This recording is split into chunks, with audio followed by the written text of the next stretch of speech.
untuk mengevaluasi dan mensummarize the findings ya hasil dari penelitian-penelitian sebelumnya pada topik tertentu atau pada topik yang spesifik. Jadi kalau kita lihat dari sini, tujuan dari kita menulis literatur review itu adalah untuk pertama mengidentifikasi hasil-hasil yang sudah ditemukan dalam berbagai previous studies, ya, berbagai penelitian terdahulu. Kemudian kita mengevaluasi hasil-hasil tersebut, kemudian kita mensummarize hasil-hasil tersebut. Nah, itu tujuannya. Nah, ini importance-nya, ya, kepentingan kenapa kita melakukan systematic review. Yang pertama adalah untuk mensintesis knowledge, ya, mensintesis berbagai informasi-informasi dari penelitian-penelitian terdahulu yang itu sangat penting bagi kita untuk membangun landasan. Nah, landasan itu akan digunakan salah satunya adalah untuk mengidentifikasi research gap. Jadi Bapak dan Ibu kalau mau mencari research gap ya secara sistematis, maka cara yang paling benar melakukannya adalah dengan menggunakan penulisan systematic review.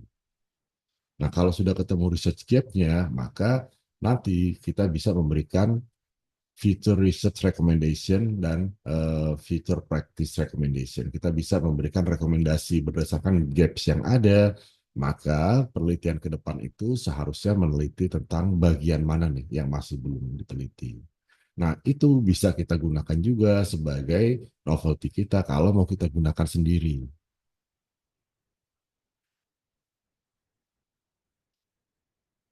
Jadi step by stepnya, kalau kita mau menulis literatur review, seperti menulis penelitian yang lainnya, pertama topik.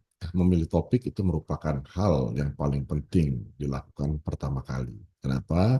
Karena dari topik yang kita pilih, nanti itu akan menentukan penelitian yang kita lakukan itu akan berkontribusi atau tidak nih terhadap lingkup disiplin ilmu kita. Kalau kita bidangnya marketing atau manajemen pemasaran, maka dengan memilih topik yang tepat, penelitian kita itu nanti bisa berkontribusi terhadap literatur di bidang manajemen pemasaran. Nah, kemudian di samping masalah urgensi pemilihan topik, maka yang perlu diperhatikan lainnya adalah ketika kita ingin menulis artikel literatur review, itu masalah visibility-nya. Topik yang mau kita teliti itu kira-kira jumlah penelitian terdahulunya itu sudah memadai belum untuk kita analisis, untuk kita review, untuk kita sintesis. Jadi memilih topik terbaru itu bagus banget, ya itu sangat bagus, sangat dianjurkan. Tetapi kalau topiknya itu terlalu baru, bahkan terlalu spesifik, takutnya, khawatirnya kita nggak punya nih penelitian terdahulu dengan jumlah yang mencukupi. Sehingga nanti sintesis yang kita buat, summary yang kita buat itu nggak bisa bersifat konklusif. Nah, maka visibility juga menjadi bagian yang paling penting. Kemudian, bagian berikutnya yang juga harus diperhatikan adalah mendefine research questions sama research objektifnya. Karena ini nanti akan mempengaruhi bagaimana kita mencari artikel-artikel di database misalkan Emerald ya. Kalau research question-nya jelas, objektifnya jelas, maka nanti kita bisa memilih keywords dengan jelas. Nah, kalau keywordnya sudah oke, maka masuk ke langkah search strateginya itu sudah jauh lebih mudah. Nanti kita akan lihat ya.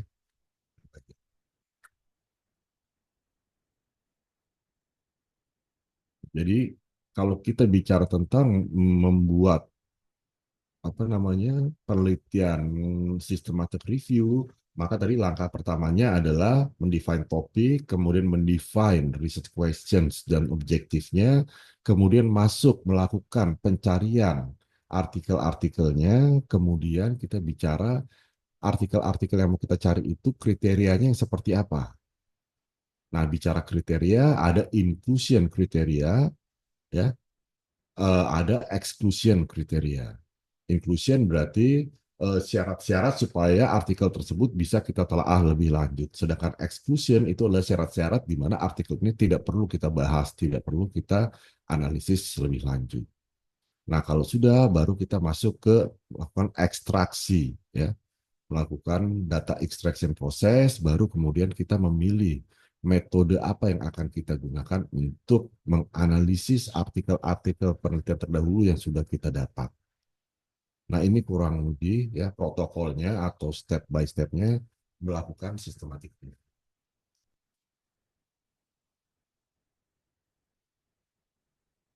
Nah, kalau tadi planningnya sudah, protokolnya sudah, yang berikutnya kita tentukan nih database kita. Ya, kita mau menggunakan database apa? Scopus, Web of Science, Emerald, Dimensions, PubMed, atau apa? Nah, hanya saja ya Bapak dan Ibu, kalau kita melakukan systematic review untuk kepentingan kita personal, pribadi, database itu masih, kemarin saya sudah sampaikan, masih oke kalau kita gunakan misalkan Google Scholar. Kemudian kalau kita memasukkan conference paper, kita memasukkan skripsi, kemudian tesis, disertasi sebagai bagian dari artikel yang kita analisis itu masih oke. Tetapi kalau tujuan kita untuk mempublikasikan artikel systematic review yang kita punya, maka tesis, report, conference paper, skripsi itu masuk ke dalam kategori gray literature yang biasanya tidak diperkenankan untuk dijadikan sebagai artikel untuk dianalisis. Jadi artikel yang dianalisis itu betul-betul pure harus artikel yang dimuat di jurnal.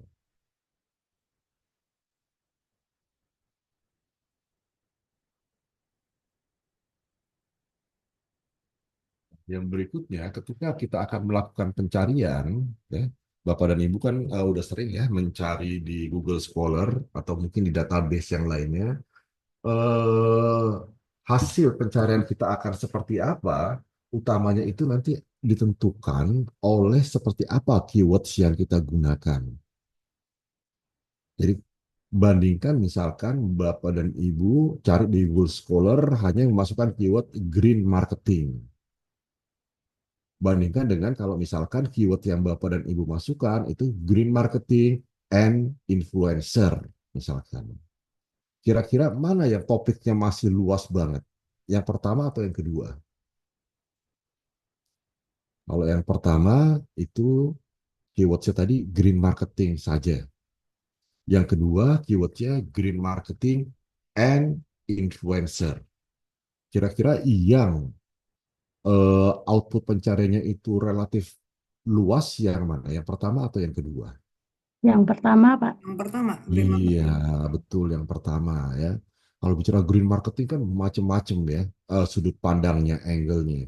Bisa dilihat dari consumer behavior-nya, dari green consumer-nya, bisa dilihat dari perusahaannya, green corporate-nya. Green corporate bisa dilihat dari CSR-nya, green consumer behavior bisa dilihat dari purchase intention-nya. Belum lagi kita bicara objeknya, ada fashion, ada ecotourism, ada food, dan yang lain-lain. Sedangkan yang kedua, itu kita sudah mulai mengerucut. Aspek yang mau kita kaji itu green marketing dikaitkan dengan peran influencer. Misalkan sosial media influencer. Jadi topiknya sudah lebih mengerucut. Nah ini menjelaskan tentang pentingnya menggunakan keywords yang tepat saat kita melakukan pencarian. Nah, umumnya ketika kita melakukan pencarian, ketika keyword yang kita gunakan lebih dari satu, maka kita akan menggunakan yang namanya Boolean operator. Ya. Boolean operators ini adalah apa, penggunaan kata sambung yang mengikuti logika dari si Boolean ini. Jadi kata sambung yang digunakan adalah and, or, sama not. And itu berarti kita menggunakan kombinasi keduanya. Ya.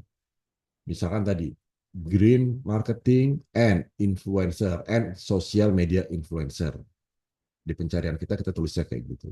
Nah, kalau kita nulisnya pakai and berarti artikel yang kita minta itu adalah artikel tentang green marketing yang di dalam artikelnya itu membahas tentang peran influencer marketing. Sehingga artikel tentang green marketing lainnya yang tidak membahas tentang influencer marketing itu tidak akan dimunculkan dalam hasil pencarian. Maka kalau dilihat dari diagram Venn-nya, diagram matematikanya, kata N kita gunakan kalau kita mencoba mencari irisan dari dua keyword. Ya. kombinasi dari dua keyword. Harus ada keyword pertama dan harus ada keyword keduanya. Harus ada green marketingnya dan harus ada influencernya. Itu kita gunakan and. Nah, sekarang bagaimana dengan or? Green marketing or social media influencer. Kalau kita gunakan kata or berarti kita mencari ya keseluruhan artikel yang ada kata green marketingnya, yang ada kata influencer marketingnya, dan yang ada kata kombinasi keduanya. Semuanya dicari sehingga hasilnya nanti mungkin ada ya beberapa artikel yang bicaranya green marketing tapi nggak bicara tentang influencer. Ada artikel yang nanti bicara tentang influencer sosial media tapi nggak ada kaitannya sama green marketing. Sebagian lagi ada yang mengkaitkan green marketing dengan social influencer. Nah, jadi hasilnya akan jauh lebih luas kalau kita gunakan OR. Jauh lebih luas, tapi sebagian mungkin nggak sesuai dengan apa yang kita mau kalau menggunakan OR. Nah, kemudian not, ada lagi satu not. Not ini berarti kita akan mengeksklud ya artikel-artikel spesifik yang kita minta. Misalkan gini, green purchasing and social media influencer and purchase intention. Kita menggunakan tiga nih, misalkan ya, tiga keywordsnya. Green marketing and influencer marketing and purchase intention. Berarti artikel yang kita minta itu harus muncul tiga-tiganya.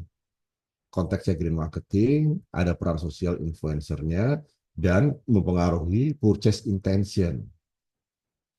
Nah, biasanya kalau bicara purchase, ya, bicara pembelian, itu kan ada yang namanya purchase intention, baru sebatas niat, ada yang bicara purchase decision, keputusan pembelian.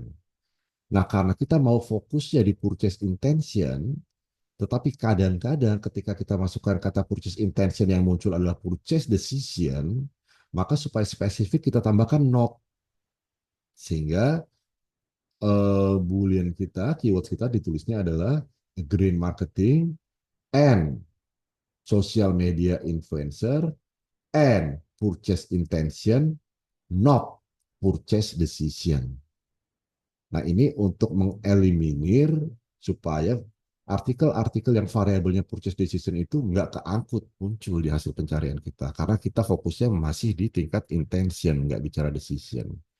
Nah, kalau nggak ditambahkan not, kadang-kadang yang decision itu muncul juga di pencarian. Nah, ini ya, yang dimaksud dengan Boolean operator. Nah, kemudian satu hal lagi yang perlu saya tekankan di sini, ketika kita memasukkan keyword, ya, seringkali hasilnya itu nggak bisa sekali jadi.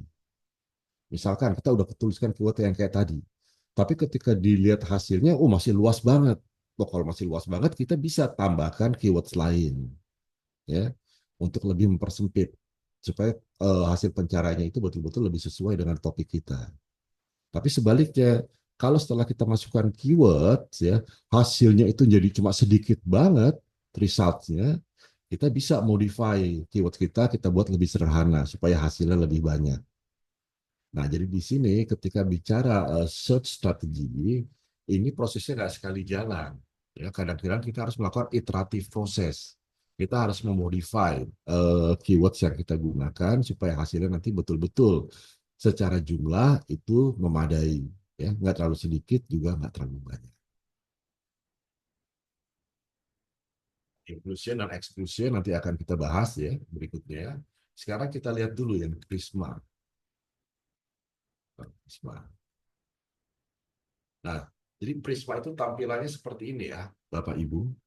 Prisma itu adalah sebuah metode untuk menjelaskan proses dari awal kita mengumpulkan data sampai nanti terakhir kita akan menyimpulkan dari sekian banyak data artikel terdahulu yang kita ambil berapa banyak nih yang betul-betul bisa digunakan untuk dianalisis lebih lanjut. Nah, itu yang disebut Prisma. Ya, nanti akan kita lihat lagi ya yang di sini.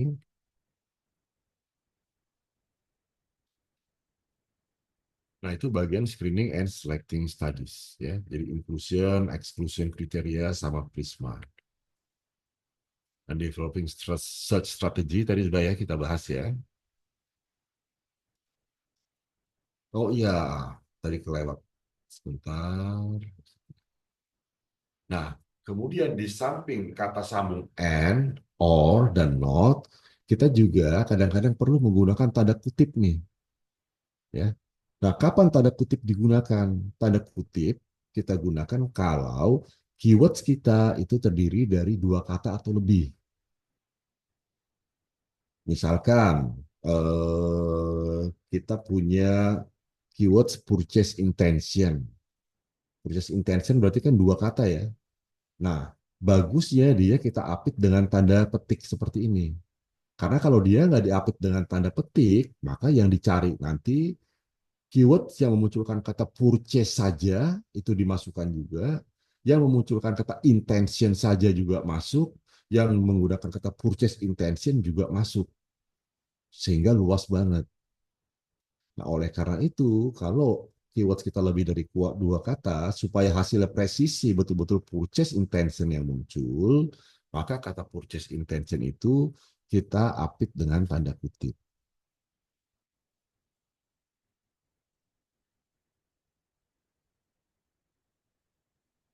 Itu tanda kutip atau tanda petik. Ya. Yang berikutnya tanda bintang. Kapan tanda bintang digunakan? Tanda bintang kita gunakan biasanya kalau ada satu kata ya yang kadang-kadang memiliki spelling berbeda. Biasanya kalau kita menggunakan bahasa Inggris ya, Inggris itu kan ada English Amerika, ada English British. Misalkan kata behavior. Behavior itu kalau di Amerika ditulisnya tanpa U, behavior. Tapi kalau di Inggris pakai U. Nah, padahal buat kita kan nggak masalah mau pakai U, nggak pakai U, yang penting dia behavior. Nah, supaya pencariannya kita nanti bisa mencakup dua kata behavior tanpa U dan dengan U, maka biasanya nulisnya begini. Behavior kasih bintang R. Jadi, kalau misalkan ada kata yang menggunakan behavior pakai U atau pakai S atau pakai Z ya, di antara O dan R itu akan dimunculkan. Nah, itu gunanya menggunakan tanda bintang. Atau contoh lain yang lebih ini, consumer dan consumers. Ya kan? Kadang-kadang di artikel itu ketika bicara konsumen ada yang bentuknya plural, consumers, ada yang hanya consumer dibuat dalam bentuk singular. Nah, buat kita nggak masalah karena sebagai variabel kan kita nggak ngelihat apakah itu plural atau singular. Tetapi ketika kita masukkan ke keyword, kadang-kadang ya, database itu sangat strict. Kalau kita nulisnya consumer tanpa S, maka artikel yang judulnya consumers pakai S itu nggak ditampilkan sama dia. Padahal itu penting juga buat kita. Nah, oleh karena itu, supaya yang dimasukkan itu bukan cuma consumer, tapi juga consumers, maka di belakang kata consumer tambahkan tanda bintang supaya kalau misalkan ada artikel yang judulnya consumers pakai S, dia juga akan dimunculkan. Nah ini Boolean operators, ya. Menggunakan tanda baca maupun kata sambung ketika kita melakukan pencarian.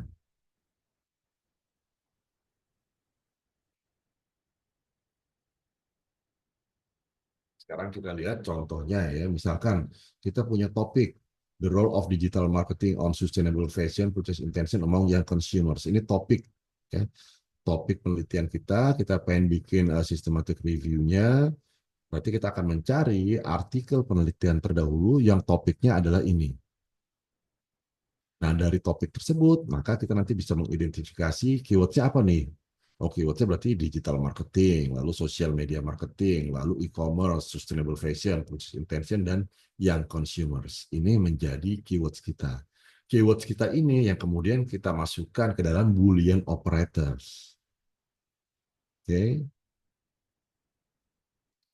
Pertama, kata digital marketing. Digital marketing kan kadang-kadang juga di dalam judul artikelnya itu bunyinya social media marketing. Sehingga kita gunakan kata or, ya. Digital marketing or social media marketing. Sehingga artikel-artikel yang judulnya menggunakan kata digital marketing maupun artikel yang menggunakan judul social media marketing itu masuk semua. Atau kalau mau kita perluas lagi, e-commerce. E-commerce juga kan merupakan bagian dari digital marketing kan. Sehingga kita tambahkan lagi or e-commerce. Ya. Nah, jadi tiga hal ini merefer pada hal yang sama nih, digital marketing. Tapi karena tiap authors kadang-kadang menuliskan beda-beda, ada yang nulisnya digital marketing, ada yang nulisnya social media marketing, ada yang nulisnya e-commerce, maka kita gunakan kata or dalam pencarian kita. Kemudian kita lihat ya kata digital marketing, keyword ini terdiri dari dua kata, maka kita update dengan tanda kutip. Social media marketing terdiri dari tiga kata, maka kita update juga dengan tanda kutip. E-commerce dianggap satu kata ya. Kalau menggunakan kata strip. Nah, kemudian kita masuk ke keyword yang berikutnya. Keyword yang berikutnya adalah sustainable fashion. Berarti kita menggunakan kata N ya. E-commerce atau digital marketing dalam konteks sustainable fashion, maka kita gunakan kata N. Sustainable fashion. Sustainable fashion karena dua kata, maka dia diapit dengan tanda kutip. Nah, di dalam artikel kalau kita baca-baca ya, ada beberapa artikel yang walaupun membahas tentang sustainable fashion, tapi dia sebutnya nggak sustainable fashion. Dia sebut sebagai eco-friendly clothing. Padahal ini maksudnya sama kan? Sehingga kita tambahkan sustainable fashion or eco-friendly clothing. Nah, jadi kata or ini biasanya kita gunakan kalau ya keywords kita itu punya padanan kata. Di mana padanan kata itu sering muncul juga sebagai judul atau di abstrak. Maka kita perlu munculkan di sini. Nah, kemudian karena kita mau bicaranya semua itu dalam konteks purchase intention, maka kita tambahkan lagi keyword yang berikutnya. And purchase intention. Nah, lalu seperti yang tadi kita bahas, ya, kita nggak akan mengkaji variabel purchase decision. Tetapi ketika kita tulis purchase intention, biasanya purchase decision itu juga muncul. Maka di sini kita pertegas. Yang mau saya bahas adalah purchase intention, not bukan purchase decision. Kita munculkan ini. Baru kemudian kita bicara keyword yang terakhir yaitu young consumers. Maka kita tambahkan kata and lalu young consumers. Nah, di dalam artikel lagi-lagi kata young consumers ini punya banyak padanan nih. Ada artikel yang menulisnya Gen Z consumers ya, bagian tertentu dari yang consumers yaitu hanya Gen Z-nya aja atau ada yang milenialnya aja. Nah, ini kita masukkan juga sebagai or. Nah, kalau sudah jadilah ini rangkaian dari keywords kita yang ditulis dengan menggunakan Boolean operators. Ini cara penggunaan kata or, and, not, ya, serta tanda kutip ketika kita menuliskan Boolean operator. Nah, sampai di sini ada yang ingin ditanyakan atau tidak, Bapak Ibu? Pak Peri izin bertanya, Pak. Ya, silakan. Ini kan tadi kan sales query ya. Sales query ini sebenarnya digunakan eh, apa khusus untuk Scopus gitu? Apakah untuk semua indeks gitu loh, Pak? Ini berlaku untuk semua database ya, Mas Doni ya. Oh, termasuk Emerald gitu ya? Moral pun menggunakan begini. Tapi perhatikan, ini kan sifatnya generik ya. Sementara tiap Hmm. database itu punya pakemnya sendiri. Jadi nanti dilihat aja pakemnya di Emerald seperti apa. Kalau Scopus itu lebih gampang. Lebih gampangnya dalam arti kita nggak perlu memberikan tanda kutip seperti ini karena dia punya kolom-kolom. Misalkan keyword pertama apa. Nanti setelah keyword pertama kita mau menggunakan kata and atau or. Ada opsi pilihannya tuh kayak gitu. Kita tulis, pilih yang and, lalu pilih atau tulis keyword yang berikutnya. Nanti masuk ke keyword yang ketiga dan seterusnya. Seperti itu. Tapi ada juga database-database yang minta kita langsung menuliskan langsung seperti ini, nggak dibuat kolom by kolom kayak gitu ya Mas Doni. Tapi Kalau intinya misalnya berlaku untuk semua database. kalau misalnya Google Scholar, saya pernah coba yang pakai tanda kutip itu ngebantu sih, Pak. Cuma kalau misalnya yang pakai kode-kode or not segala macam itu nggak ngebantu. Berarti nggak bisa juga ya di Google Scholar ya Pak ya. Oh, saya belum pernah coba di Google Scholar menggunakan or and not nggak ngebantu maksudnya gimana, Mas? Nah, saya kan pernah coba juga, Pak. Saya udah pernah tahu nih diajarin yang seperti ini untuk Scopus sih. Cuma kan saya ngide gitu kan. Nah, saya coba cari misalnya artikel di Google Scholar. Nah, pakai tanda kutip itu ngebantu. Misalnya saya pengen spesifik nih purchase decision gitu. Saya bikinlah tanda kutipnya yang muncul memang di awal-awal purchase decision gitu. Tapi ketika saya coba masukkan operator yang or atau and gitu ya di Google Scholar itu nggak ngebantu. Berarti Google Scholar nggak masuk ya. Nah, ngebantu itu munculnya seperti apa, Mas? Misalkan. Maksudnya ketika saya pengen cari purchase decision misalnya, tapi nggak pengen masuk purchase intention gitu kan, tapi keduanya tetap muncul untuk Oh, Google Scholar gitu ya Pak ya. iya mungkin ya. Saya belum pernah coba kalau di Google Scholar.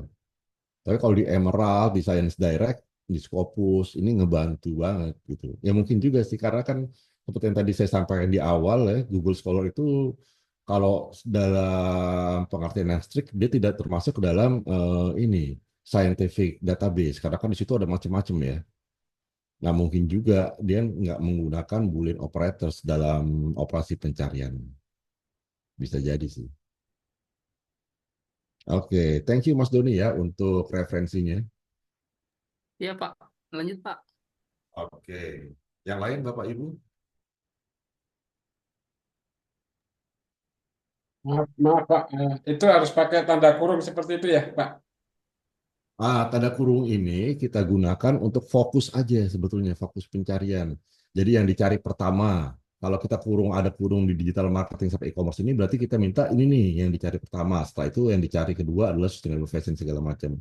Urutan untuk menentukan urutannya aja Pak, kayak gitu. Siap, siap. Terima kasih, Pak.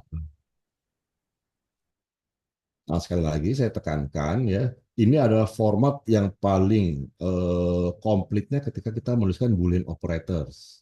Kalau kita masuk ke database ya, di satu database kita tulis kayak gini, mungkin nanti akan muncul 50 artikel yang sesuai. Tapi di database lain misalkan hanya muncul 2 atau 3 artikel.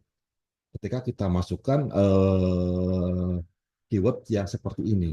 Nah, kalau kasusnya kayak gitu, seperti yang tadi saya sampaikan di awal, kita harus modify ya. Misalkan pertama kurungnya kita buang dulu, hasilnya bertambah banyak atau enggak.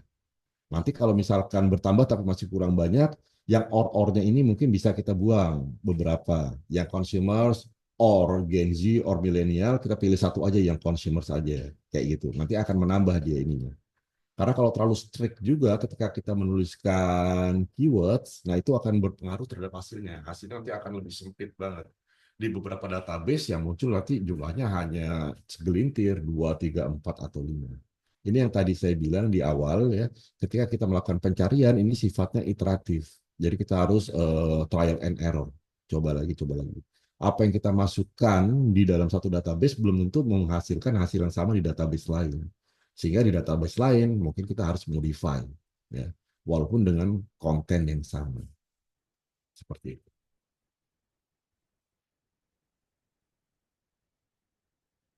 Nah, kemudian bicara inclusion dan exclusion criteria. Sebetulnya ini kurang lebih sama ya Bapak dan Ibu ya. Jadi menggunakan satu aja cukup, tapi kadang-kadang di artikel diminta dua-duanya. Maksud saya sama, misalkan gini. Kalau di inclusion kita masukkan quantitative study, itu kan otomatis kualitatif study masuk di exclusion. Ya kan? Kalau misalkan di inclusion kita masukkan survei method, maka di exclusion otomatis kan akan masuk eksperimen, akan masuk FGD dan yang lain-lain. Nah, tetapi karena dia sering diminta dua-duanya, maka kita masukkan aja dua-duanya. Jadi yang masuk di inclusion kriteria itu biasanya ini, ya, bentuk studinya, bentuk metode pengumpulan datanya, lalu periodenya. Kemudian yang di exclusion ini biasanya kita masukkan misalkan kita tidak akan menggunakan artikel yang tidak menggunakan bahasa Inggris. Jadi non-English language articles kita masukkan sebagai exclusion. Kemudian exclusion yang lainnya, artikel yang membahas tentang green marketing dan sustainable fashion, tapi itu bukan main topik, itu juga tidak kita keluarkan karena kita fokusnya mau di situ. Jadi artikel yang hanya nyerempet itu nggak kita bahas. Nah, itu kita jadikan sebagai exclusion criteria. Nah, kemudian terkait dengan masalah jenis artikel, ya. Kalau kita memilih artikel yang mau kita masukkan itu adalah artikel yang terpublish, maka di sininya kita tulis yang bukan peer review publication itu kita keluarkan. Artinya di inclusion kita jadikan peer review publication itu sebagai inclusion criteria. Sehingga konsekuensinya yang non peer review itu kita keluarkan atau kita exclude. Nah, ini inclusion dan exclusion. Kalau Bapak dan Ibu baca di artikel-artikel systematic review, ini macam-macam nih formatnya ya, polanya. Yang masuk di inclusion apa, yang masuk di exclusion apa, macam-macam. Tapi di sini saya coba ambil, saya coba rangkum beberapa di antaranya adalah seperti ini. Yang inclusion itu yang masuk biasanya periode, kemudian method, sama jenis tadinya. Yang di exclusion itu biasanya jenis bahasa, kemudian kesesuaian topik, dan masalah peer review publikasi apa enggak.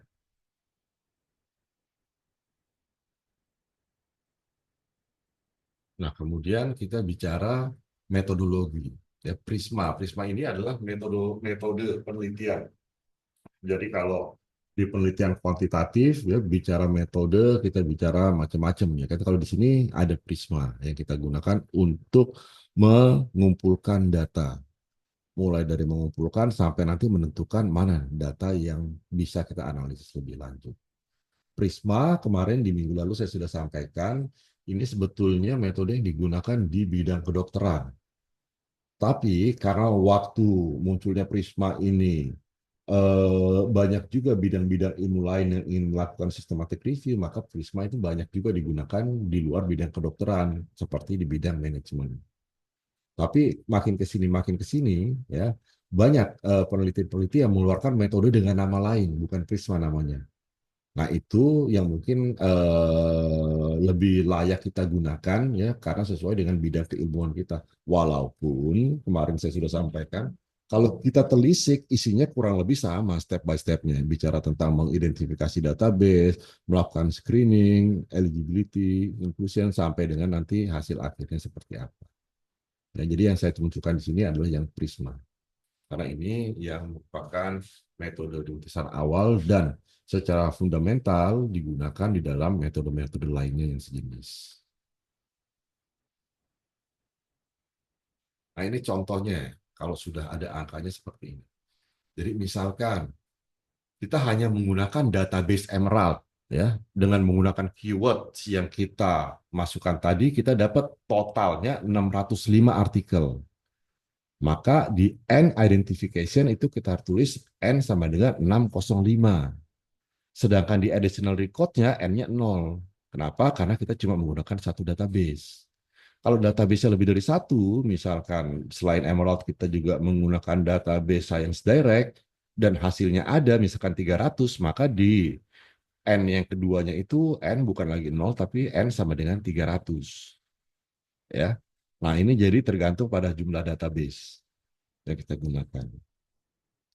Nah, setelah itu masuk ke screening yang pertama, yaitu yang full text.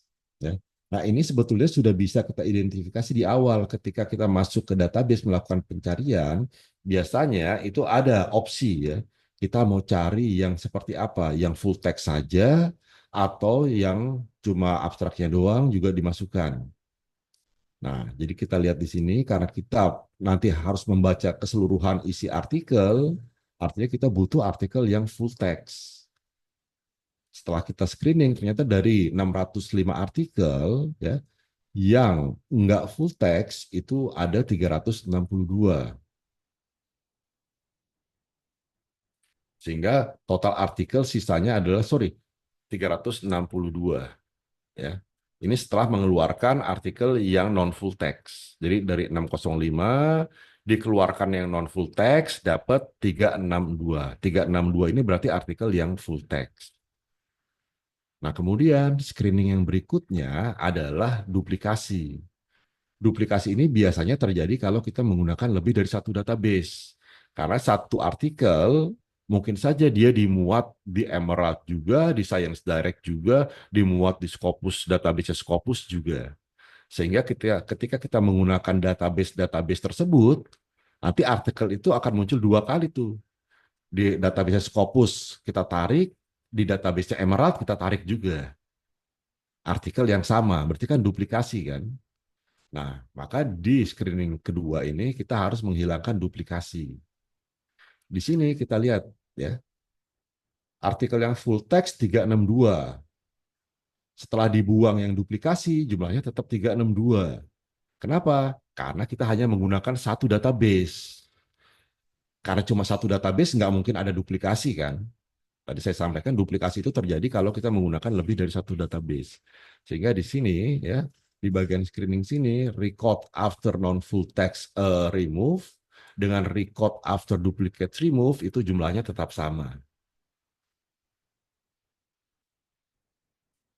Nah, masuk ke screening yang berikutnya. Screening yang berikutnya kita ngecek ya kesesuaian artikel tersebut dengan topik kita berdasarkan judul dan abstraknya dulu. Kita nggak baca isinya secara mendalam. Dari judul dan abstraknya kita kan nanti bisa nilai ya sesuai nggak nih dengan topik yang kita mau. Ada nggak nih variabel-variabel inti yang kita mau. Nah itu masuk di bagian screening. Ya. Jadi dari 362 kita screening berdasarkan title dan abstrak. Ternyata ada 128 yang nggak sesuai dengan topik yang kita mau. Nah, jadi di sini Bapak dan Ibu sekali lagi saya tekankan ya, secanggih-canggihnya kita menuliskan keyword yang namanya database, mesin pencarian itu kadang-kadang masih memunculkan artikel-artikel yang nggak relevan. Nah, ini pentingnya kita melakukan screening. Ya. Jadi di screening berdasarkan title dan abstrak, sesuai nggak? Kalau nggak sesuai, dikeluarkan. Nah, setelah itu baru masuk ke bagian eligibility. Kita sekarang lihat secara mendalam nih, baca full text-nya. Kalau dari teater dan abstrak, kita anggap udah sesuai topiknya, kita lihat lagi secara mendalam. Di mana sesuai atau enggak. Misalkan secara metodologi yang digunakan, tadi kan di inclusion kita hanya mau pakai yang metode mana? Survei, ya kan? Yang kuantitatif. Nah, kadang-kadang kuantitatif tadi atau bukan itu nggak kelihatan dari title-nya, nggak kelihatan dari abstraknya, kita harus baca dalamnya kan. Sehingga kalau artikelnya kualitatif, itu harus kita keluarkan. Dan itu kadang-kadang nggak teridentifikasi di abstrak maupun di judul, sehingga kita harus baca dalamnya. Kalau misalkan bahasa dari awal kan udah bisa kelihatan ya. Di sini kan kita akan mengeluarkan misalkan yang non-English language articles. Nah, dari abstrak aja udah bisa kelihatan, tapi kadang-kadang ada bagian-bagian yang menjadi inclusion atau exclusion kita yang nggak bisa diidentifikasi di title maupun abstrak, sehingga kita harus baca full text-nya. Nah, contoh di sini ya, dari 234 artikel yang secara judul maupun secara abstrak itu sesuai, ternyata berkurang lagi. Dari sebagian itu ada yang menggunakan pendekatan kualitatif, sehingga ini tidak akan kita analisis lebih lanjut, karena tadi kan inclusion kita adalah yang kuantitatif, akan kita buang. Nah, kemudian di judul maupun di abstrak kebaca ada tuh menggunakan fashion ya apa eco-friendly clothing atau sustainable fashion. Tapi pas baca dalamnya ternyata itu cuma nyerempet doang, bukan menjadi fokus analisis. Nah, berarti itu akan kita keluarkan juga. Sehingga nanti hasil akhirnya ternyata dari total 605 artikel di awal yang betul-betul kita analisis itu hanya 60. Nah, ini hasil akhirnya setelah kita tadi melakukan screening dan melakukan eligibility test. Ketemu final papernya itu jumlahnya adalah 60.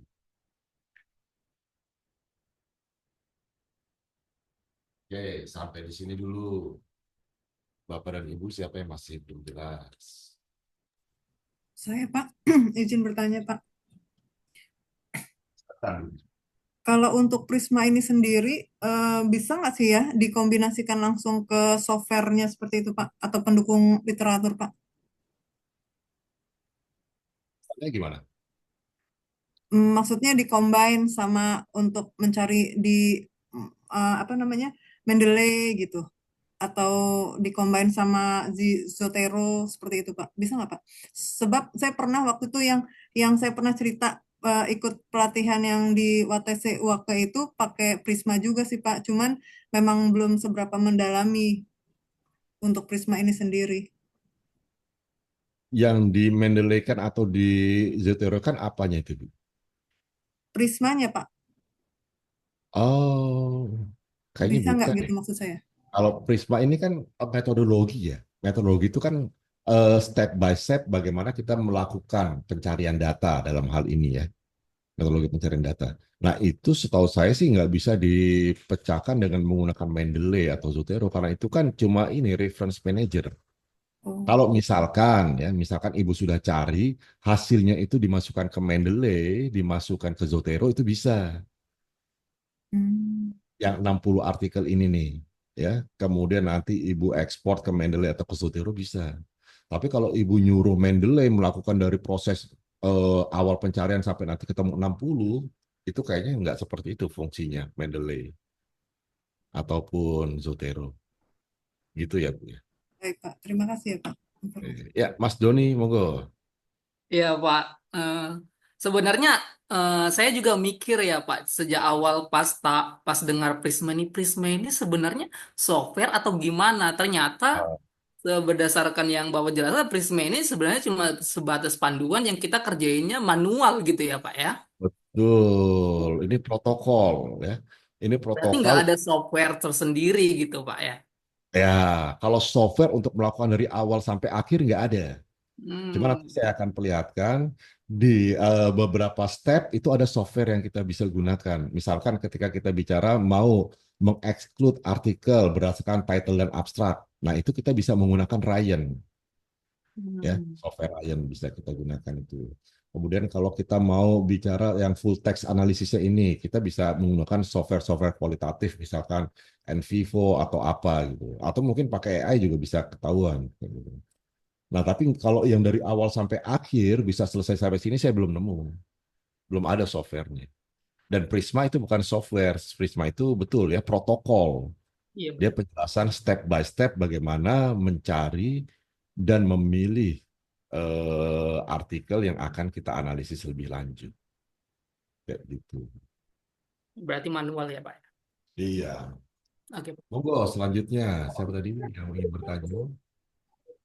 Izin Pak, Oh ya, Mbak Hani silakan. iya. Kalau tadi saya menyimak pertanyaan Mbak Fisma dan Mas Doni, nah pertanyaan saya selanjutnya Pak, jika kita menggunakan AI nih, ChatGPT berbayar umpamanya Pak, salah satunya. Nah, apakah proses ini bisa dibantu dari awal sampai akhir, atau memang nggak bisa juga seperti dengan penggunaan Mendeley dan lainnya seperti itu Pak? Kan biasanya kalau saya lihat nih AI itu lebih canggih ya Pak ya. Dan Ya, sudah pernah ada pengujian nggak Pak mengenai penggunaan AI di dalam Prisma ini Pak? ya, baik Mbak Ani. Ya, pertanyaannya Terima bagus. kasih Pak. Bisa nggak sih AI nih kita suruh nih, kita minta tolong sama AI dari awal sampai akhir sampai muncul Hmm. 60. Jawaban saya sampai saat ini saya masih belum menemukan cara untuk memanfaatkan AI dari ujung awal sampai ujung akhir. Nah, kalau di bagian-bagian tertentu membantu kita itu bisa, ya. Tetapi harus kita perhatikan juga ya, pencarian yang dilakukan oleh AI ini sampai saat ini itu belum masuk kategori sistematis menurut Prisma ataupun menurut protokol-protokol yang lain. Jadi misalkan Mas Doni ini saya tahu banget, saya sangat familiar sama AI ya. Kita bisa melakukan pencarian nggak dari database. Kita bisa misalnya masuk ke SciSpace, kita bisa masuk ke Elicit, kita bisa masuk ke R Discovery, ya kan? Masukkan itu yang sama, keyword yang sama.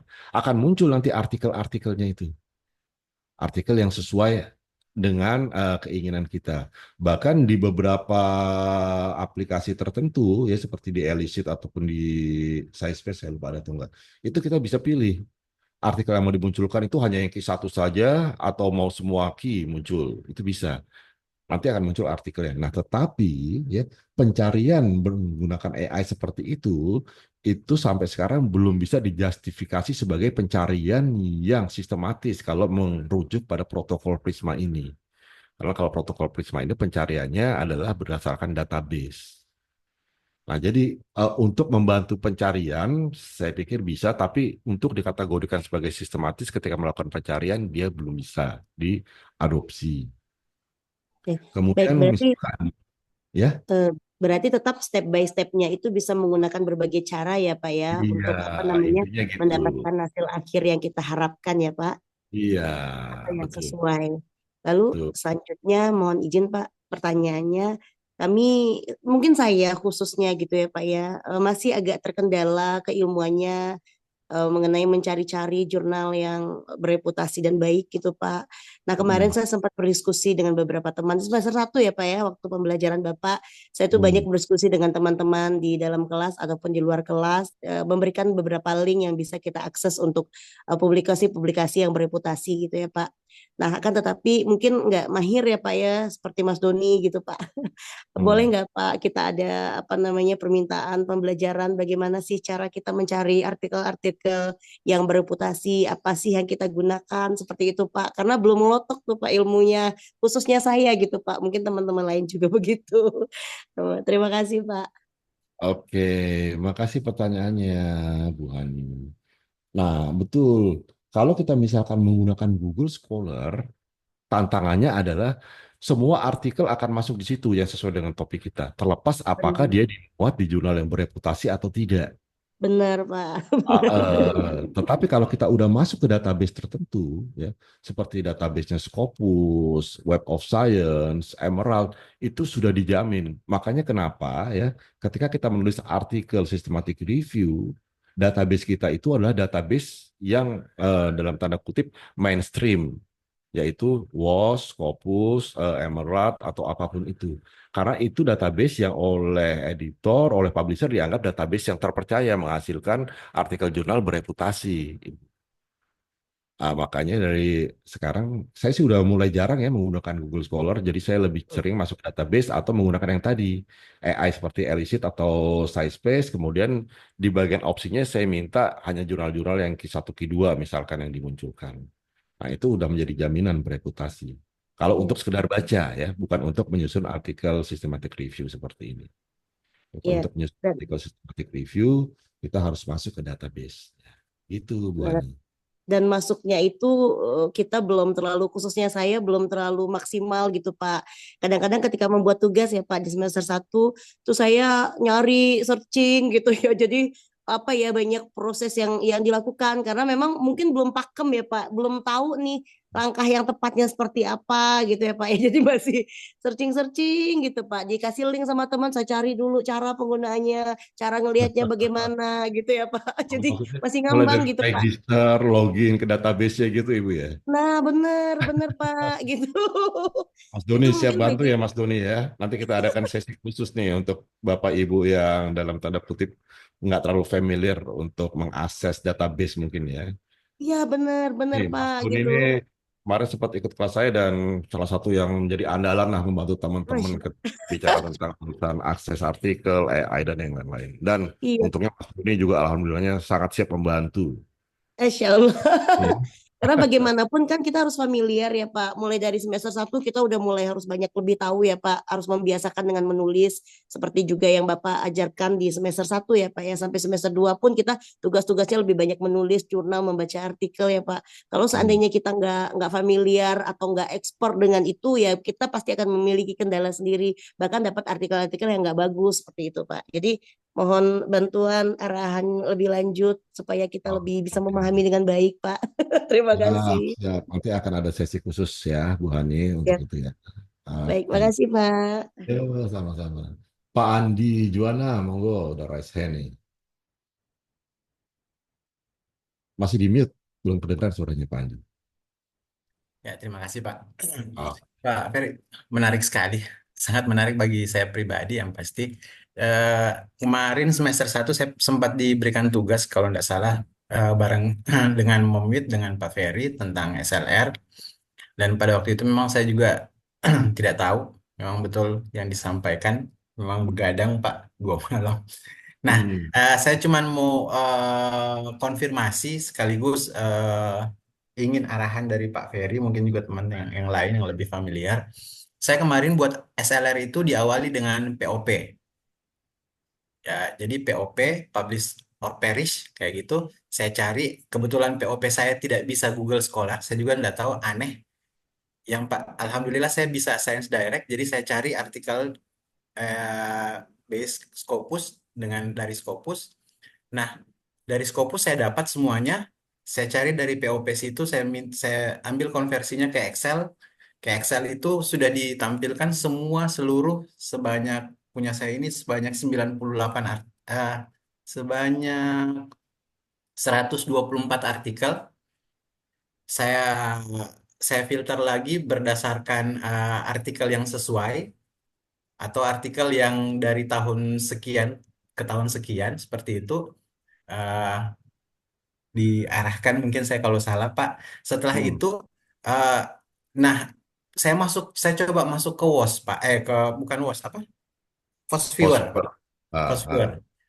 Yang anehnya, Fosviewer itu saya ndak lihat nyambungnya kemana itu Fosviewer dengan POP, karena memang yang di POP beda, yang di Fosviewer beda artikelnya, sehingga saya cuma ambil Fosviewer itu cuman judulnya saja. Nggak bisa juga soal judulnya, saya eh, eh, saya ambil cuman namanya saja, nama penulisnya yang berdasarkan dengan POP. Saya tidak dapat nyambungnya namanya di POP dengan Fosviewer. Akhirnya saya ambil judulnya saja. Kebetulan kemarin yang sempat saya sampaikan, saya ngambil internal marketing, Pak. Nah, setelah itu untuk citasi itu kan bisa di Fosviewer itu kita langsung konversi ke RIS ya, Pak. Hmm. Kan bisa otomatis dibaca ke citasi Mendeley-nya. Nah, setelah itu saya masuklah ke Prisma. Seperti yang disampaikan Mas Doni tadi, Prisma itu memang manual, Pak. Dan runutannya saya enggak kayak gini, Pak. Kayak Hmm. Pak Ferry punya records sekian. Mungkin records ini, identification ini sudah sesuai, Pak. Tapi Hmm. yang ini saya enggak full text, saya enggak ambil yang full text. Saya ngambil sesuai konten saja, Pak. Internal marketing, yang bahas internal marketing, mana yang bahas soal misalnya organizational performance kayak gimana, dan selanjutnya. Nah, artinya apakah kronologi saya itu, rentetan saya itu sudah benar atau kayak gimana, Pak? Dan apakah memang Prisma ini ya kayak gini bisa diubah, Pak? Records after ini bisa diubah, ini juga bisa diubah sesuai dengan custom kita, Pak. Arah penelitiannya kita kayak gimana. Dan untuk elicit tadi yang Bapak sampaikan, saya juga tidak terlalu mahir elicit. Yang saya lihat, yang saya sempat cari-cari itu di internet, kayaknya yang paling bagus Dimension, Pak. Kalau saya lihat Dimension yang paling bagus, cuman lebih mahal dari elicit. Cuman lebih mahal dari elicit. Itu kalau tidak salah untuk bisa mengkonvert sampai dengan, kalau elicit itu kan sampai 10 kalau tidak salah, kalau Dimension itu lebih dari 10 atau lebih dari 20 artikel, dan itu bisa di apa disegmentasikan berdasarkan hal-hal apa yang kita minta, seperti itu kan Pak. Nah, kebetulan juga saya tidak tahu elicit, jadi saya ambilnya satu-satu Pak, dari dari apa saya pakai chat PDF, saya ambil satu-satu artikelnya, jadi saya ambil sampai terfilter sebanyak 50 atau 40 artikel lah, kayak gitu. Nah, apakah rentetannya saya itu sudah benar atau kayak gimana, Pak? Oke, baik Pak Adi. Pertama, POP ya, Publish and Perish. Ya, Ini Pak. memang sebuah software yang bisa kita gunakan untuk meretrieve artikel jurnal sesuai dengan keyword yang kita masukkan. Nah, kenapa saya nggak bahas tentang Publish and Perish di sini? Karena berdasarkan pengalaman saya gunakan, ada kelemahan mendasar di Publish and Perish itu. Ya, pertama apa? Publish and Perish itu eh, database yang bisa diaksesnya terbatas. Oke. Kalau nggak salah kan Publish and Perish itu coba Google Scholar, terus PubDimension ya, Pak Andi ya. Kemudian Ya, Scopus. Scopus juga harus pakai API kan ya, iya, nggak bisa iya, Pak. harus pakai API. Nah, kelemahan kedua ya, ketika kita menggunakan publish and perish, misalkan di Scopus, kita retrieve, sudah masukin API, kita retrieve, coba deh Pak Andi cek di hasil ininya, file CSV-nya atau file Excel-nya. Iya, Abstraknya dipotong, iya Pak.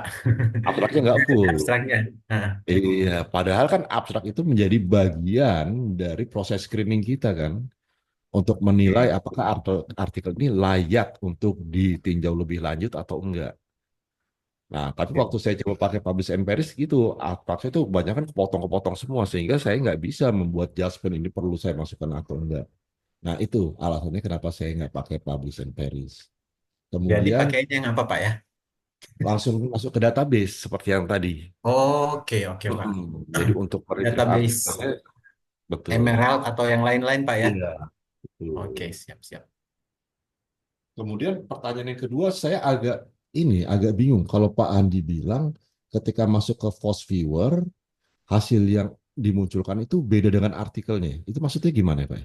Iya, harapannya saya sih, saya muat, saya masukkan prompt seperti yang saya minta di apa di POP, misalnya internal marketing dan organizational performance itu itu kan yang di POP sekian banyaknya, yang di Foursquare itu beda Pak.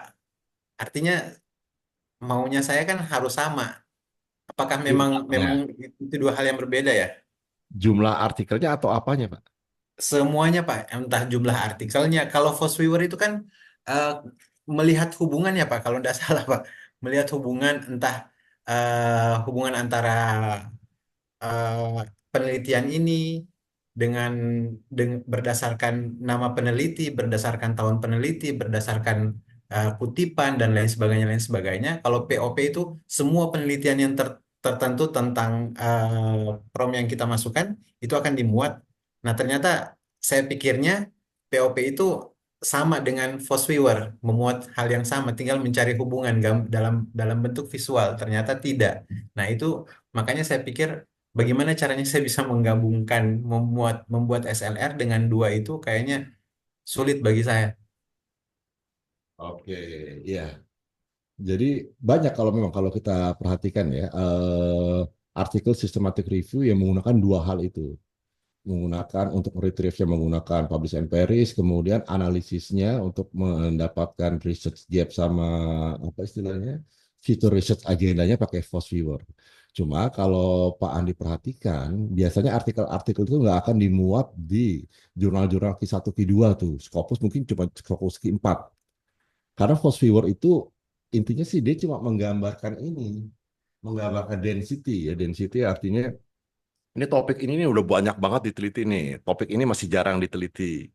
Nah, kemudian tanda panahnya itu menggambarkan atau merepresentasikan kalau bicara topik ini biasanya dikaitkan dengan topik apa. Jadi sebenarnya kita nggak bicara pengaruh secara statistik, tapi kita bicara secara awamnya kalau topiknya sustainable fashion biasanya nanti dia dikaitkan dengan topik apa kayak gitu loh. Itu dilambangkan oleh panah-panahnya itu. Nah, nanti kemudian orang akan menafsirkan, oh kalau nggak ada panahnya berarti ini research gap nih, bisa dimunculkan. Kayak gitu aja. Oh, berarti Pak, mohon maaf, berarti untuk SLR ini alangkah baiknya terlebih dahulu dari Viewer ya Pak, untuk melihat arah penelitian research gap kan duluan. Apakah itu Hmm. dulu atau dari database dulu, seperti POP dan Emerald dan lain sebagainya?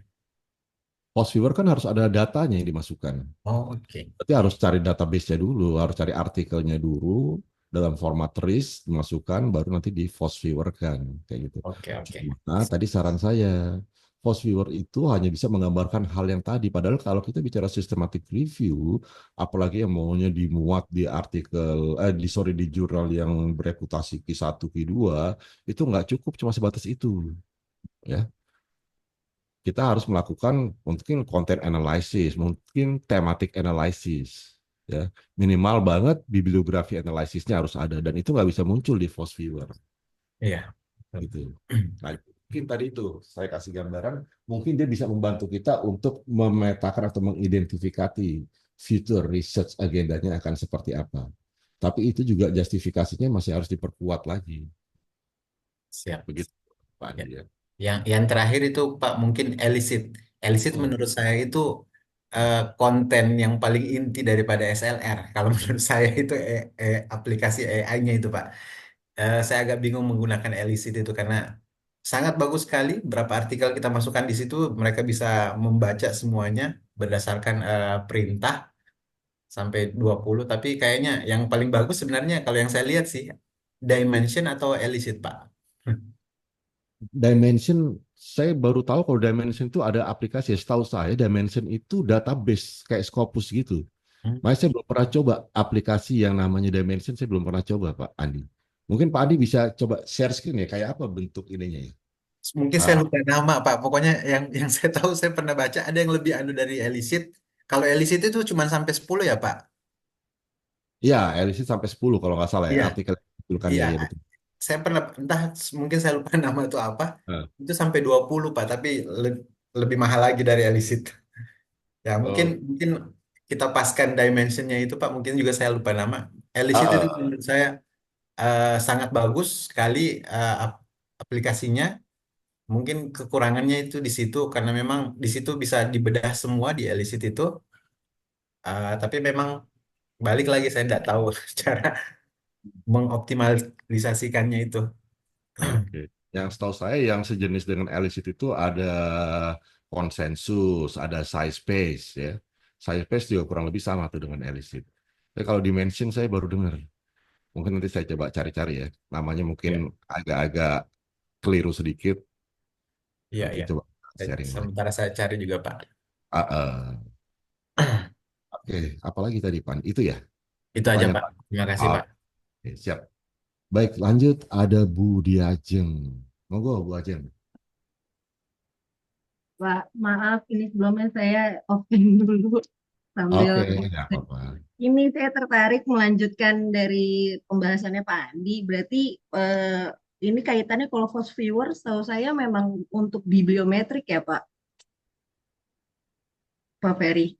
Halo. Kalau Ya. penggunaan Fast Viewer biasanya nih yang saya baca-baca dari beberapa artikel yang sudah terbit di jurnal-jurnal bereputasi. Nah, yang saya ingin pertanyakan adalah sebenarnya alangkah lebih baiknya ketika riset saya ini, tujuan riset saya ini, alangkah baiknya apakah saya melakukan bibliometrik dulu di awal, tahap awalnya, atau memang langsung SLR saja, Pak, untuk arah riset saya, ya, istilahnya kalau untuk fokus ke proposal riset saya, Pak. Itu sih, Pak. Saya mau tanya itu aja. Oke, baik, baik. Nah, jadi Bapak Ibu, bibliometrik itu merupakan bagian kecil dari yang paling besar systematic literature review. Dia salah satu bentuk dari systematic literature review. Jadi kalau kita bicara bibliometrik, kalau di analoginya, kalau di penelitian kuantitatif, itu adalah analisis deskriptifnya.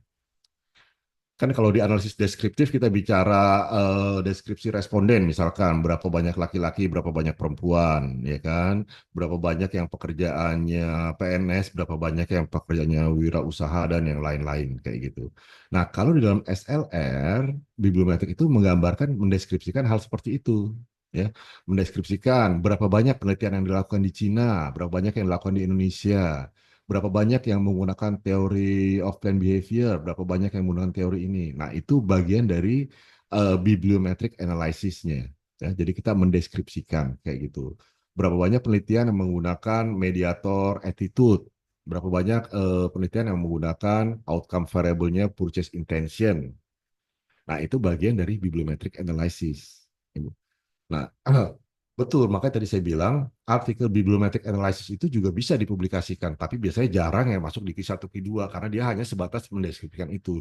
Dari situ nanti baru dibangun future research agendanya. Tetapi kalau kita mau bicara SLR yang komprehensif, biasanya setelah bibliometrik itu dilanjutkan dengan analisis lanjutan yang tadi saya sampaikan, misalkan thematic analysis atau misalkan content analysis dan analisis yang lainnya. Nah, untuk melakukan analisis-analisis yang tadi lebih mendalamnya, itu juga biasanya kita butuh software tuh. Walaupun softwarenya nggak fully AI ya. Kalau kita bicara software, jangan langsung dikaitkan dengan AI nih Bapak Ibu. Ya. Jadi aplikasi yang sifatnya membantu walaupun nggak fully AI. Misalkan apa? Pakai NVivo atau kita bisa pakai Atlas. Nah, yang terbaru ini kan dan sampai sekarang masih gratis ya. Ada yang namanya Google Notes LM kalau nggak salah. Ada yang pernah pakai nggak? Baru dengar saya malah. Itu ada berbasis AI juga dan sangat membantu banget. Jadi kalau Oh, misalkan kita mau mengupload artikel di Chat GPT, itu kan biasanya maksimal 10 ya. Kayaknya nggak bisa lebih deh. Kalau lebih hasilnya berantakan. Upload 10, kemudian misalkan kita suruh summary, atau kita minta suruh cari tema yang berada di 10 topik itu. Itu kalau pakai Chat GPT atau pakai Gemini atau pakai apa. Tapi kalau di Google LM itu bisa sampai 50 artikel kita masukkan sekaligus. Jadi 50 artikel, kemudian kita minta si Google LM itu cari payung temanya apa nih dari 50 artikel ini. Nanti akan kelihatan dan itu akan ngebantu kita ketika kita melakukan thematic analysis. Nah, jadi monggo Mas Doni bisa dicoba-coba ya, atau mungkin udah mencoba Google Notes LM, nanti sharing ke teman-teman. Gitu ya. Oke. Lanjut ada Pak Rido. Monggo. Baik, Assalamualaikum warahmatullahi wabarakatuh. Waalaikumsalam. Pak, saya dikit aja, karena saya belum pernah pakai Prisma ini, tapi mirip-mirip seperti ini eh, pernah, tapi nggak from database gitu. Jadi saya langsung nyari, misal 80 artikel yang sama seperti judul saya, kemudian nggak di screening, tapi langsung sudah sesuai dengan judul saya, kemudian kita jabarkan gitu. Seperti saya pernah lihat beberapa hasil dari Prisma ini kan, misal artikel yang meneliti tentang ini berapa, eh, tahunnya berapa, terus keyword yang paling ini apa. Nah, itu saya masuknya ke metode apa ya, Pak? Ya, itu yang tadi saya bahas ya. Hmm. Em, Pak Rido carinya dari Google Scholar ya. Ya, dari Google Ya, Scholar. kayak gitu. Itu yang secara metodologi, secara protokol itu nggak bisa disebut sebagai sistematis. Tetapi Oke. bisa diakal-akalin. Banyak juga teman-teman dosen yang ngakalin kayak gitu ya. Jadi Oh, misalkan ini, tapi saya cuma ngasih tahu ya, bukan ngajarin karena itu cara ini nggak benar. ya. Ngakalinnya gini, cari di Google Scholar, ya kan, dapat berapa yang ini. Kemudian baru dia cek satu-satu, oh artikel ini di indeksnya di Scopus atau di mana ya, artikel ini di indeks. Jadi dibalik, cari artikelnya baru dicek dia adanya di database apa, baru nanti disebutkan oh dari Scopus sekian, oh dari Emerald sekian. Nah itu ada yang cara gitu, cuma menurut saya sih nggak apa istilahnya ya. Secara formal itu nggak bisa dibenarkan kayak gitu. Lebih bagus kalau kita langsung masuk ke database-nya aja. Oh, Ketimbang kita gitu. kerja 2 kali dari Google Scholar baru dicek ini di database mana, ini di database mana dan Hmm. seterusnya. Karena sekali lagi kalau kita bicara Google Scholar, biasanya dia nggak akan diakui sebagai sebuah database yang recognizable lah oleh editor maupun oleh publisher jurnal. Itu. Berarti tidak Hmm. disarankan ya, Pak ya? Jadi kita harus Iya, from database ya, kalau systematic iya, literature review ya. betul harus dari Oh, database. berarti salah saya bikin kemarin itu. Nggak apa-apa buat belajar bagus. Dan ini Coba. yang perlu saya sampaikan ulang lagi, kalau untuk sekedar melakukan systematic review dalam rangka kita mau nyusun disertasi, cari research gap nggak masalah dari Google Scholar. Tapi kalau tujuan kita nanti itu mau dipublikasikan juga, ya kan? Jadi kita dapat untung dua kan, bikin systematic review. Pertama, akhirnya kita dapat variabel-variabel disertasi kita. Kedua, artikelnya pun bisa kita publikasikan, maka caranya adalah dengan seperti ini. Tapi kalau kita hanya berhenti, saya pengen bikin disertasi, kira-kira nanti variabel apa yang bisa saya masukkan dari Google Scholar pun nggak masalah. Oh, itu baik. Terus satu lagi, Pak, satu lagi aja. Di sini kan database dari contoh ini kan 605 ya. Itu kan Hmm. banyak ya. Kalau misalnya dari judul kita misal ketemu cuma 100 gitu, atau mungkin ya 100 lah. Itu bisa atau ada batas atas atau Nggak ada sih, nggak ada batasannya. Cuma 605 ini kalau Mas Rido bilang banyak, sebetulnya akan lebih banyak lagi kalau kita betulan praktekin. Karena oke. biasanya kalau baca di artikel systematic review, di record awalnya itu bisa sampai ribuan. Oh ya. Wah, nanti akan mengerucut, ujungnya sih berkisar 50 sampai 100 artikel ya. Final artikel yang di analyze itu biasanya 100 itu udah banyak banget. Biasanya 50, 60, 70 yang betul-betul dianalisis. Tapi ujung atasnya itu bisa sampai ribuan. Oh iya Karena iya seperti iya. yang saya bilang tadi, secanggih-canggihnya database, secanggih-canggihnya kita menulis keywords, database itu nggak bisa perfect memenuhi apa yang kita mau. Sehingga kadang-kadang artikel-artikel yang nggak terlalu relevan juga dia munculkan. Sehingga record awalnya itu akan besar banget. Gitu. Baik. Terima kasih Pak. Oke. Monggo, ada lagi? Saya Pak, Monggo. ini Pak, menarik sekali sih. Jadi yang saya simpulkan begini, saya menyimpulkan dulu nanti baru saya nanya. Eh, jadi kalau yang screening apa ini namanya, yang si Prisma tadi, kalau yang kita kenal selama ini Prisma itu teman saya, ini Prisma ini beda lagi nih, rumit lagi nih. Nah, ini cuman untuk melakukan screening seperti yang Pak Ardoni bilang tadi, ini sebenarnya manual. Jadi nanti screeningnya kita mau mau seperti apa, tetapi ketika kita menampilkan, menguraikan di dalam katakanlah misalnya di bagian pendahuluan di artikel ini harus dituliskan kan begitu ya, ya Pak ya. Iya, betul. Ya. Nah, lalu kemudian yang saya bertanya ini Pak, ada database kan macam-macam ya. Yes. Yang saya pernah menggunakan yang dimension ini. Jadi begitu kita masukkan kata kunci nanti muncul sekitar 6.000, nanti kita kita apa namanya kita screening dengan tahun, dengan tema di sosial, marketing dan sebagainya, nanti akan muncul tinggal beberapa. Mm-mm. Nah, yang saya tanyakan itu kalau misalnya nanti kita memakai dari database Dimension ini cukup cukup kredibel apa enggak itu Pak? Itu aja sih Pak. Terima Oke, kasih Pak. Ya. pertanyaan yang bagus ya, Pak Heru, bagus. Karena Dimension itu sebetulnya dia database yang cukup komprehensif, yang komplit banget ya. Tetapi itu balik lagi, sayangnya sampai sekarang belum semua publisher besar mengakui dia sebagai database yang ini, yang reputable. Tapi kalau untuk Q3 Q4 ya, Scopus Q3 Q4 dia udah bisa diterima. Tapi kalau bicaranya Q1 Q2 biasanya masih andalannya Scopus sama Web of Science gitu. Oh, bagus kalau Mas Heru udah ini sering masuk ke Dimension karena itu banyak juga artikel yang bisa didapat di sana. Iya banyak. Mm-mm. Oke, terima kasih Pak. Oke, baik. Ada lagi, Bapak Ibu?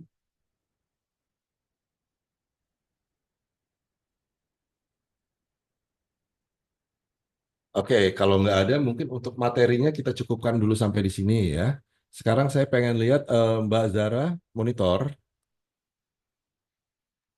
Iya, Pak. Udah selesai belum register di Emerald-nya?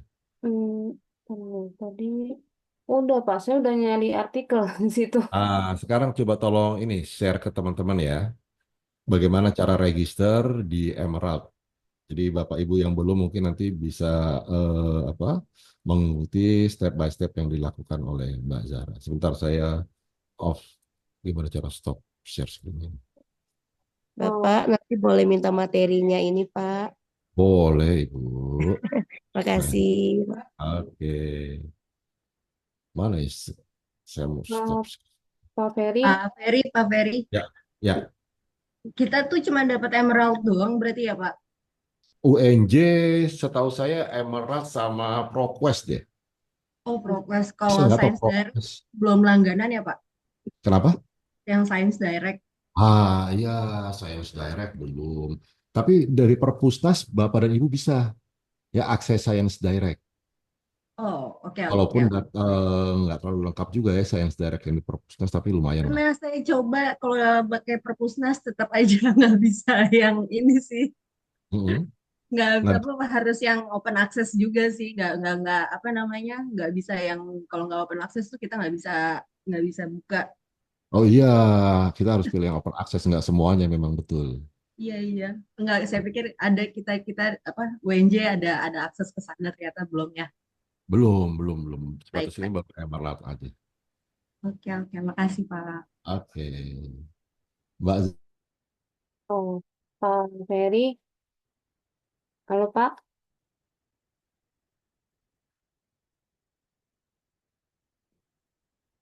Bapak,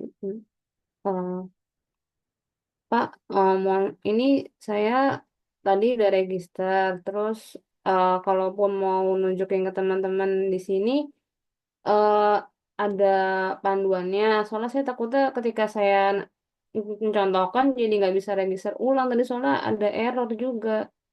Saya, saya khawatir, Pak. Saya bisa bantu, Pak. Coba ya. Coba, coba Doni deh, Don. Widih, keren. Ya, Don, coba Don. Bantuin Enggak, Don. saya baru coba tadi. Makasih, Masya Bantuin Don, coba deh Don. Allah. Coba ya, mudah-mudahan bisa. Untungnya tadi lancar sih. Coba deh Don. Share screen-nya udah. Belum. Belum, Don. Gangguan kayaknya Don. Mudah-mudahan bisa ya. Oke, coba deh.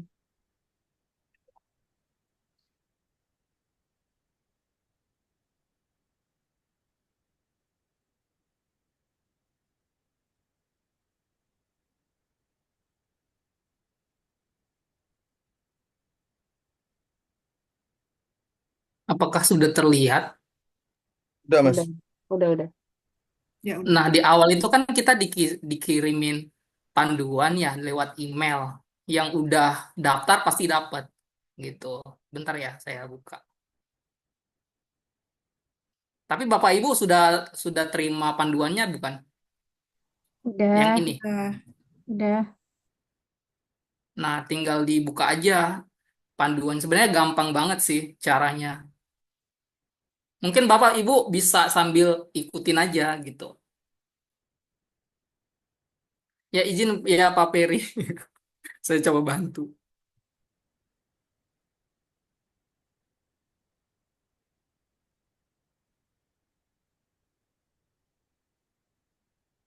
Nah, di sini itu kan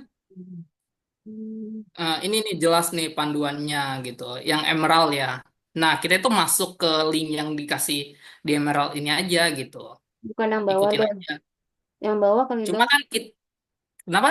Ya, iya, ini kan kalau udah punya email address kan. Tapi tadi kalau Zara yang link satu lagi. Bentar.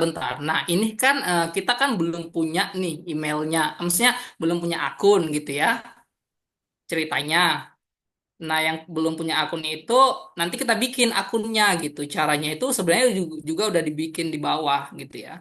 Ini new user. Tapi dari yang tadi itu juga bisa gitu ya.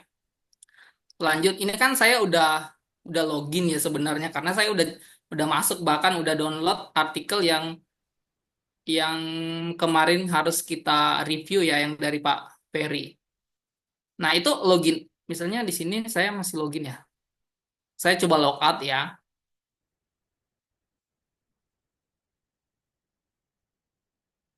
Nah, untuk memulai register itu ada di sini, Bapak Ibu. Register for a profile gitu. Tinggal dipencet aja gitu loh. Nah, di sini ikutin aja nanti namanya siapa, address emailnya ini saya gunakan yang UNJ. Saya nggak tahu apakah bisa yang biasa gitu ya, tapi saya gunakan yang UNJ gini. Yang Doni Sugianto yang UNJ gitu. Email biasa bisa kok Don. Nggak harus Bisa, UNJ. Oh, bisa. yang biasa Tadi bisa. saya belum dapat email WNJ, daftar pakai email Gmail masih bisa. Iya, masih bisa kok Nah, Gmail. ini ikutin aja, ini kan opsional, bisa dikosongin. Tapi perhatikan di sini ada yang namanya organization X number gitu. Sebenarnya di sini dikasih tahu tuh tadi yang atas. Cuma nggak apa-apa dikosongin aja dulu nanti kita tinggal register gitu ya, tinggal dicentang, centang, register. Karena saya udah register nih, anggap aja udah sukses gitu ya. Nanti dari emailnya nanti minta diverifikasi tuh, tinggal klik aja linknya gitu ya. Nanti dia arahkan ke new tab yang kita diarahkan ke login gitu. Nah, tinggal saya pencet ke login gitu ya. Nah, ini kan karena udah ada ya. Jadi saya tinggal login aja. Nanti yang di tampilan baru yang Bapak Ibu sekalian itu nanti harus tetap masukin email sama kata sandi. Nah, kata sandinya itu dibuat nanti ketika pembuatan akun tadi gitu loh. Ang- Ikuti aja apa? Ikuti aja prosesnya pasti bisa gitu. Nah, ini kan saya udah masuk ya. Terus selanjutnya tadi kan kalau kita lihat di sini ya, untuk masukin OAN-nya itu add organization access number-nya itu diminta dari bentar, dari profile gitu ya. Kita tinggal cari aja profilnya di sini. Nah, itu ada di bagian bawah, paling bawah. Nih, tinggal dipencet, masukinlah nomornya gitu ya. Saya coba masukin. Tadi saya udah masukin sih. Nah, itu udah ada ini historinya. Itu tinggal klik aja gitu ya. Nah, sebenarnya tampilannya udah begini aja gitu. Nah, ini kita tinggal masukin aja apa apa judul atau apa gitu ya. Kemarin tadi saya coba cari yang apa dari artikel yang harus direview ya, yang di mata kuliah Pak Ferry sebelumnya, itu yang ini. Tinggal dicari, kemudian coba akses yang PDF gitu. Karena ketika saya cari di Google Scholar, ternyata itu nggak open access gitu loh. Nah, ketika ini mau ngebantu biar kita bisa dapat itu artikelnya gitu. Nah, saya tadi coba masukin apa tadi search query dari Boolean. Saya bikin apa dari ChatGPT ya, saya coba tadi. Nah, saya coba masukin.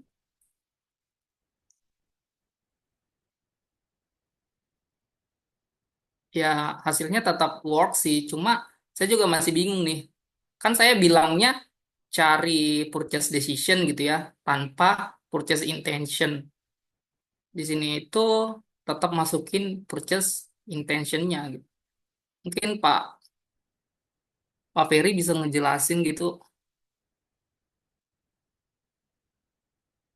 Sekian Bapak Ibu, terima kasih. Terima kasih Mas Jadi, Don. Doni. Oke, terima kasih Mas Doni. Mungkin terakhir nih, Bapak Ibu ada yang masih belum register atau sudah semua? Jadi langsung dipraktekin aja biar teman-teman yang lain bisa lihat sehingga nanti yang belum harapannya nanti malam atau besok sudah bisa register. Yang belum siapa? Bu Fisma sudah belum? Sudah register? Sudah, Pak. Oke. Bu Ajeng? Sudah. Oh, sudah ya. Bu Fadila? Masih di mute, Bu. Sudah dapat emailnya dari itunya, tapi belum saya eksekusi, Prof, nanti habis ini. Saya lagi di toko laptop, di servis laptop. Hanya agak ribet. Laptop saya rusak ini, hardware-nya atau software-nya ini, makanya. Oke. Tapi ada Mas, cadangan di laptop satu lagi. oke. Mas Ridho udah belum? Sudah juga ya? Oke. Jadi kalau sudah register semua, ya udah mulai bisa dicoba-coba tuh ya, cari-cari artikelnya di apa? Di MLab. Baik, saya pikir untuk hari ini cukup sampai di sini dulu ya, Bapak dan Ibu. Minggu depan kita coba praktekkan lah ya, step by step-nya. Seperti apa sekaligus kita coba beberapa AI yang mungkin bisa membantu kita untuk membuat pekerjaannya ini jadi lebih mudah. Walaupun nggak bisa fully automatic seperti yang diharapkan oleh Bu Fisma tadi ya, dari awal sampai akhir langsung muncul, tapi paling nggak sedikit ngebantu lah pekerjaan kita ketika kita mencoba melakukan step by step dalam protokol Prisma. Begitu ya Bapak Ibu ya. Oke. Terima kasih, Pak. Terima kasih Sama, Pak. terima kasih. Pak Ferry, mohon izin bertanya sebentar, Pak Ferry. Ya, yuk, selamat sore, selamat berweekend ya, sampai ketemu lagi. Assalamualaikum warahmatullahi wabarakatuh. Salam warahmatullahi wabarakatuh. Ya, Sampai jumpa hari Senin, Pak. Pak izin Ferry, ya. Ya, delete Ya, ya. Mbak Yulia Mau telat. nanyain kan hari Senin kita tanggal merah ya. Libur. Ya, Apa mau libur apa gimana gitu. Libur. WA aja deh nanti. iya Mbak, WA aja. Meet up yuk, ayo meet up semuanya, ayo libur meet up yuk. Dia nggak ada Libur kerjaan yang dia. libur Iya. bikin Tugas tugasnya aja, hari tugas. bikin tugasnya hari Selasa Bapak Ibu kan hari Selasa Belum. dan tugas Ya, ayo, PKL. ayo. Ayo kita ngumpul sekalian bikin Ayo. tugas deh kalau gitu. Yuk ngumpul yuk hari Senin yuk. Ya. Yuk. Boleh Di di rumah rumah. virtual ya. Makan-makan bareng yuk di rumah saya mau nggak? Ya, Hari Hari kita Jawa sekaligus belajarnya sama Mas Doni ya. Iya, ayo. Mau di mana? Semangat banget. di rumah saya Belajar Mbak. apa, Bu? Saya nggak bisa. Di rumahnya Mbak Diajeng. Boleh Di boleh rumahnya. lebih baik di rumah kayaknya. Iya karena kita bisa lama kan, kita makan bareng nanti. Kita Gimana? foto Bener dulu bener ya, Mbak bawa-bawa Ajeng ya. nanti biar saya bawa bahan saya masak aja di situ. Saya bawa Masya masak saya masak gitu ya. Saya beli aja lah, saya beli. Beli Saya aja quality Mbak. control, saya quality control ntar habis Jangan 10 ribu. capek-capek. Quality control. Mbak Alias Ajeng, nyicipin ya. Mbak Ajeng di mana rumahnya? Ayo Bu, Jatiwaringin, Bu Yulia Jatiwaringin. datang ke sini Bu Yulia. Iya, Iya, Bu Lia, Jatiwaringin. cari tiket, cari tiket. Ya berarti hari Senin kan kita libur ya dari pagi aja kali ya. Nah boleh Selasa libur boleh nggak banget, sih? boleh Kan banget. 2 hari ya, Senin Selasa ya, tanggal merah ya. Iya, Libur. Selasa libur. Ya, Libur. yuk teman-teman Boleh karena lah. ada jurnal juga nih yang belum Jadi yang 2 gini. jurnal lagi kan belum kita publis nih. Kalau Tugas banyak Selasa, banget kan. Bu Yulia, kalau Senin Selasa ya. libur tapi tugasnya harus dikumpul. Nah, Senin ini Oh iya. tugasnya nggak harus dikumpul kan Bu? Yang Enggak kelompok. kan kita presentasi. Oh iya, Berarti nggak alhamdulillah. ada Jadi saya agak presentasi. santai. Jadi sudah Iya, kita mau santai ketemu di aja. mana aja, ayo dah. Ya udah, berarti hari Senin kita kumpul di rumah Mbak Diajeng ya Bapak Ibu ya. Daerah mana sih? Mudah-mudahan kita bisa boleh. diskusi nih karena kelas ini belum pernah ngumpul. Biasanya kita kelas semester 1 tuh sering banget ngumpul ya Mbak Bisma ya. Buat bertukar pikiran gitu loh. Boleh. Sherlock, OTW sekarang. Sherlock Mbak alamat detailnya. Dan kalau Mas Pasangannya Mbak Faruk Fisma baru nongol ya. Mbak ditakin nih kalau Mas Faruk nggak hadir, Mas Ali Mardi nggak hadir, ditakin nanti. Ada. Nanti Ya. nyalain Zoom ya, biar aku nggak Ya. ketinggalan. Oh ya Allah, Iya, Mbak. Mbak. Iya. Ya Allah. Kasih. Cari aja Bu Yulia. Nanti kasih Sedih resume. nih. Nanti resumenya. Sepertinya kalau saya tergantung ketua nih, Mas Doni. Mas Doni datang pasti. Datang lah ya. Kalau datang mah datang Kenapa aja harus Mas saya, Ridho, Mas ngapain Ridho? tergantung orang Mas Ridho. lain, tinggal datang. Mas Ridho, Tergantung kalau Mas Ridho. ketua Tergantung kan diri bagaimana sendiri. Iya. anggotanya? Kalau anggotanya emak-emak, ya ras terkuat di bumi kan emak-emak ya. Jadi Mas Ketua datang dong ke rumah Mama dia aja ngajarin kita ya. Ketua datang biasanya. Siap. Kita ajarin sama Pak Rido itu, Bu. Datang Doni. Iya lagi. Mas Doni datang ya Tuh, Mas Doni kita Mbak Zara memohon lu Mas Don. Datang Iya, Mas Don. Don, Mas Mbak Zara yang Zara muda-muda deket ya sama aku ya. Zara. Cie. yang muda-muda nih yang masih fresh nih ilmunya kan baru sidang kan fresh ilmunya. Nah tolong diajarin lah kita emak-emak yang terbengkalai ini nih. Bener nih, aduh, mak. Datang Doni. Kumpul Pak Mari, Walid juga Lorenzo. datang, Pak Walid. Pak Walid mana Pak Walid? Pak Walid mana, Pak Walid? Itu Pak udah Walid. keluar deh kayaknya. Oh ada masih Pak Walid nih. Mbak Pak Walid. Mbak Ajeng minta alamatnya ya Mbak Ajeng nanti Iya, biar nanti kita serbu rame-rame aku ke share sana ya. ya. Ya, Senin siap. pagi ya, Senin pagi nih saya siap-siap ke sana nih. Apaan sih kamu ikut-ikut semua ah? No. Gak apa-apa main sama anak aku ntar, Mbak. Ya dia mah emang kemana emaknya pergi selalu diikutin. Baik, makasih ya. Sampai jumpa hari Senin ya Bapak Ibu ya. Assalamualaikum. Saya pamit dulu ya. Nah, sehat semua. Ya, Jani. Absen jangan